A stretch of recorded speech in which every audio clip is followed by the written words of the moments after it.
For today's recipe, we're going to use half cup softened butter, 1 cup all-purpose flour, 1.5 cup rolled oats, and we're not using instant here, half cup full pack brown sugar, 1/3 cup of dark chocolate chips,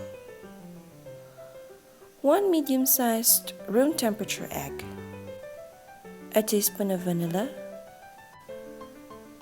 half teaspoon of salt, and half teaspoon of baking soda.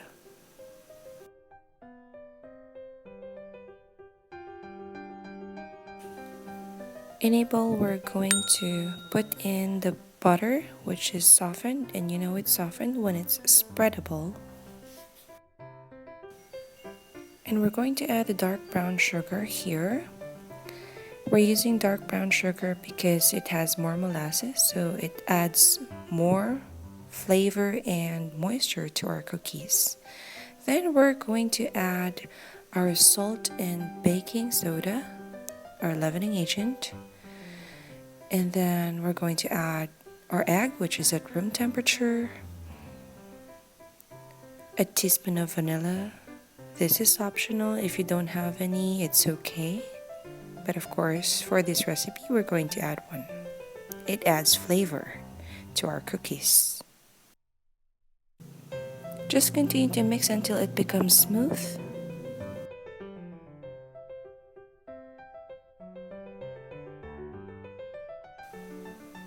Now we're going to add in the flour and the rolled oats. And we're going to switch to spatula. So we're just going to mix and fold. Or cut and fold rather. Yeah, whatever you call it. Just continue to mix until it is all well combined. And by this time, we can now add our dark chocolate chips. Yay! In you go. You can also use white or milk, but I prefer dark chocolate chips so that it's not too sweet. You can also add some nuts of your preference in this recipe. It can be peanuts, walnuts, coconuts. No, I'm just kidding. You can't add coconuts here. Well, I'm not a nut lover, so I'm just going to leave it this way. And by this time, we can now put this in the pan. So I'm going to use some ice cream scooper just to make sure that it's all evenly distributed. And I'm making sure that it has chocolate chips in each cookie. There you go. So I'm just going to repeat the process until I finish the dough.